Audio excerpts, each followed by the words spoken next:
A very good morning, students. So, again, we continue our chapter number 5, that is Principle of Inheritance and Variation.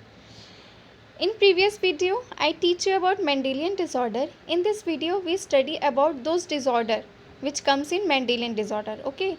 So, our first disorder is color blindness. So, today's topic is color blindness. Okay. So, let's start today's topic. Students, जैसे कि मैंने आपको अभी बताया कि colour blindness जो है वो किस में आता है, मेंडेलियन डिसऑर्डर में आता है. ओके. तो कलर ब्लाइंडनेस नाम से ही समझ में आ रहा है. कलर ब्लाइंडनेस, ब्लाइंड यानी हम समझते हैं कि जिसको दिखाई नहीं देता है. ओके. तो कलर से रिलेटेड अगर कोई एबनॉर्मेलिटी हो जाती है तो उसको क्या कहते हैं, कलर ब्लाइंडनेस कहते हैं. ओके. तो चलिए देखते हैं ये कैसे होता है, क्या होता है इसमें. It is a sex link recessive disorder. ये बहुत इंपॉर्टेंट पॉइंट है कि ये जो डिसऑर्डर है कलर ब्लाइंडनेस, ये किस टाइप का है. तो ये कैसा है, सेक्स लिंक रिसेसिव डिसऑर्डर है. तो देखिए, जब भी आपको वर्ड आता है सेक्स लिंक्ड, तो सेक्स लिंक्ड आ रहा है मतलब कि वो आपके कौन से क्रोमोसोम में होगा, वो होगा सेक्स क्रोमोसोम में. मतलब देखो, नॉर्मली ये सब चीज़ें किस में हो रही है, जीन में ही तो हो रही है. और जीन किस में प्रेजेंट होता है, डीएनए क्रोमोसोम में. ओके. तो ओवरऑल कहने का मतलब वही है. तो यहाँ पे बस आपको ये याद रखना है कि कलर ब्लाइंडनेस एक ऐसी डिजीज़ है जो कि कौन से क्रोमोसोम में होगी, सेक्स क्रोमोसोम में. चाहे वो एक्स में हो चाहे वाई. वैसे कलर ब्लाइंडनेस जो है वो होती है एक्स क्रोमोसोम में. एक्स क्रोमोसोम के अंदर वो जीन होता है जो कि कलर से रिलेटेड होता है. ओके. तो उस क्रोमोसोम में, उस जीन में कलर ब्लाइंडनेस की प्रॉब्लम आती है. मतलब वो जो जीन है वो म्यूटेशन की वजह से कुछ डिफेक्ट हो जाता है. ओके. तो चलिए रीड करते हैं. तो यहाँ पे क्या बता रहा है, colour blindness is sex linked recessive disorder. Recessive disorder कह रहा है मीन्स कि ये जो डिसऑर्डर है ये कैसा होगा. अब ये इतना तो मैंने आपको बता दिया कि एक्स क्रोमोसोम में है. तो अगर ये फीमेल के केवल एक ही एक्स क्रोमोसोम में ये वाला डिजीज़ होगा तो वो क्या होगी, कैरियर कहलाएगी. क्यों? क्योंकि ये डिसऑर्डर कैसा है, रिसेसिव है, डोमिनेंट नहीं है. ओके.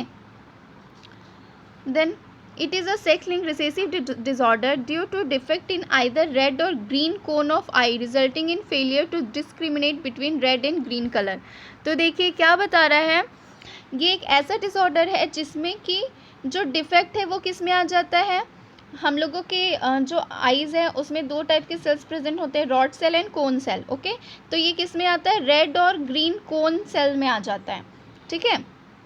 जिसकी वजह से जो पर्सन को ये प्रॉब्लम होती है वो ग्रीन और रेड कलर में डिस्क्रिमिनेट नहीं कर पाता. मतलब उसमें ये नहीं देख पाता कि ये ग्रीन कलर है, उसको ग्रीन कलर का चीज़ उसको क्या दिखाई देता है, रेड दिखाई देता है. ओके. जैसे कि हम लोग को पता है कितने सारे ट्रीज़ और प्लांट्स ग्रो करते हैं ना. तो जैसे अगर किसी पर्सन को कलर ब्लाइंडनेस है तो वो अगर वो ट्री को देखेगा तो उसको उसके लीव्स कैसे दिखाई देंगे, उसको उसके लीव्स रेड कलर के दिखाई देंगे, उसको ग्रीन नहीं दिखेगा. ओके. क्यों? क्योंकि उसको प्रॉब्लम हो गई है कलर ब्लाइंडनेस की, that's why.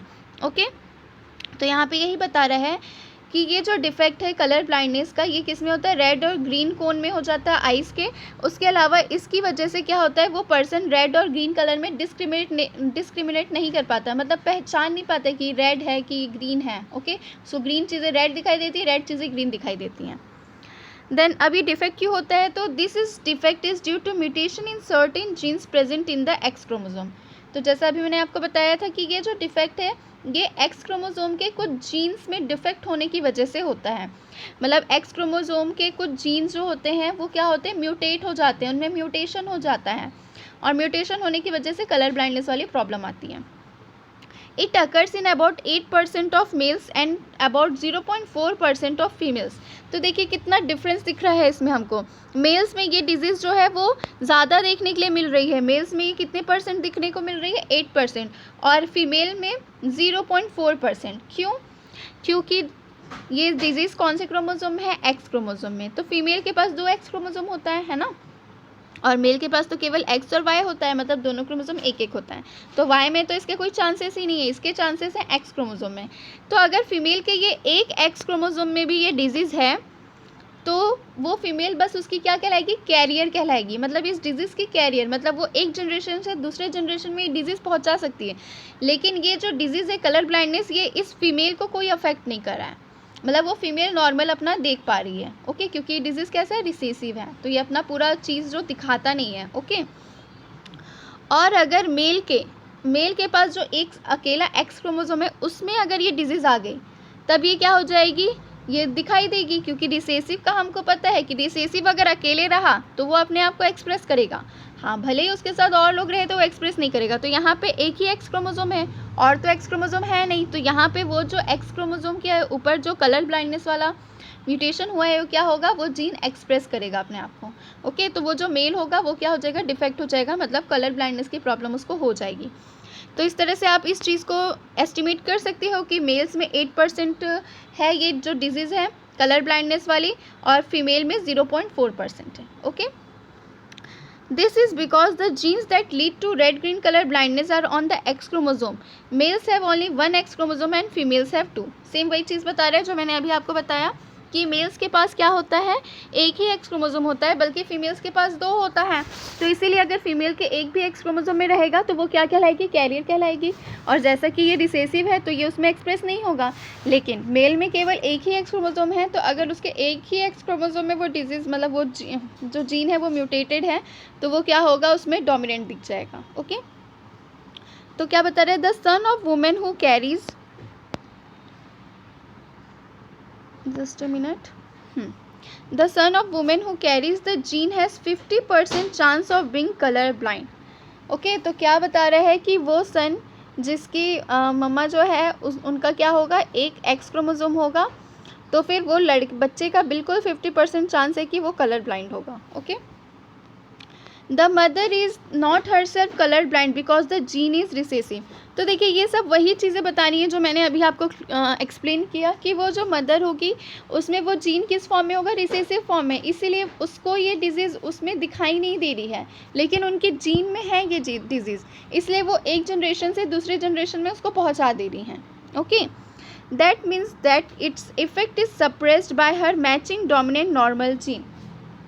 A daughter will not normally be color blind unless her mother is a carrier and her father is a color blind। तो देखिए मैं आपको इसका क्रॉसिंग करके बताती हूँ तो आप इसको ज़्यादा अच्छे से समझ पाएंगे। ओके, जस्ट अ मिनट, मैं स्क्रीन ब्रॉड कर लेती हूँ।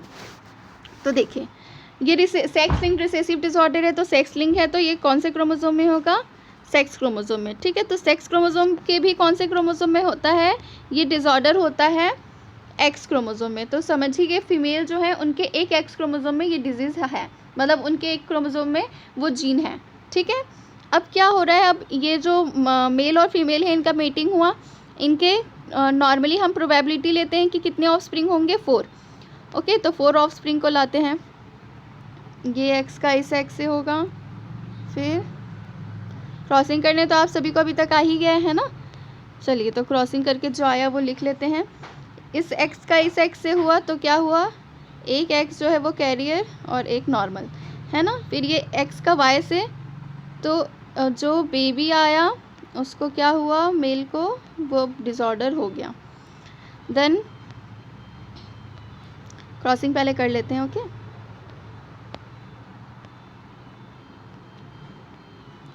तो देखिए अब कैसे कौन इससे सफ़र करेगा इस डिजीज़ से। तो देखिए 4 ऑफस्प्रिंग आ रहे हैं, इसमें से ये एक कौन है, ये फीमेल है, लेकिन फीमेल के केवल एक ही एक्स क्रोमोसोम में डिजीज़ आ रही है। जो बेबी गर्ल है उसके एक ही एक्स क्रोमोसोम में डिजीज़ आ रही है, तो ये क्या कहलाएगी इस डिजीज़ की, ये कहलाएगी कैरियर। ठीक है, क्यों कैरियर कहला रही है, क्योंकि इसके केवल एक ही एक्स क्रोमोसोम में वो डिजीज़ है। तो अब यहाँ पे 2 सेम टाइप के एलील्स है ना, एक्स एक्स। ओके, तो ये 2 सेम टाइप के हैं, तो यहाँ पे जो रिसेसिव जीन है वो क्या होगा, रिसेसिव फॉर्म में रहेगा, वो अपने आप को सप्रेस कर लेगा, क्योंकि यहाँ पे उसको डोमिनेंट जीन भी है ना। तो जब 2 लोग रहेंगे तो वो अपने आप को एक्सप्रेस नहीं करेगा, सेम टाइप के, है ना। उसके बाद देखिए ये मेल आ गए, जो बेबी बॉय है उसको क्या होगा, ये डिजीज़ होगा। क्यों, क्योंकि उसके पास तो केवल एक ही एक्स क्रोमोसोम है। अब यहाँ पे एक्स को तो अपना मैचिंग एक्स क्रोमोसोम नहीं मिला, तो यहाँ पे ये जो रिसेसिव फॉर्म में जो कलर ब्लाइंडनेस वाला जीन था ये क्या हो जाएगा, एक्सप्रेस कर लेगा अपने आप को, और अब ये एक्सप्रेस करेगा तो उस बॉय को क्या हो जाएगा, कलर ब्लाइंडनेस की प्रॉब्लम हो जाएगी। ओके, और बाकी के ये जो 2 चाइल्ड हैं, एक गर्ल एक बॉय, वो एकदम नॉर्मल है, हेल्दी है, क्योंकि इनके पास वो वाला एक्स क्रोमोसोम नहीं आया मदर का जिसमें क्या था, वो डिजीज़ था। उनके पास वो वाला एक्स क्रोमोसोम आया मदर का जो कि नॉर्मल एक्स क्रोमोसोम कैरी किया हुआ था। ठीक है, तो इस तरह से ये कलर ब्लाइंडनेस वाला आपका क्रॉसिंग होगा। तो आई थिंक आपको समझ में आ गया होगा। अब नेक्स्ट वीडियो में मैं आपको दूसरे डिजीज़ बताऊंगी, दैट इज़ हीमोफीलिया। ओके, ये भी इसी से रिलेटेड है, ये भी सेक्स लिंक्ड रिसेसिव डिसऑर्डर ही है। अब मेंडेलियन डिसऑर्डर में आपको लगभग बहुत से सेक्स क्रोमोसोम में डिसऑर्डर दिखेंगे, नहीं तो ऑटोसोमल क्रोमोसोम में। ओके, तो ये टॉपिक कंप्लीट हुआ। कुछ भी प्रॉब्लम होगा आप बिल्कुल कमेंट बॉक्स में बता सकते हैं। Okay, so thank you, have a nice day and keep studying.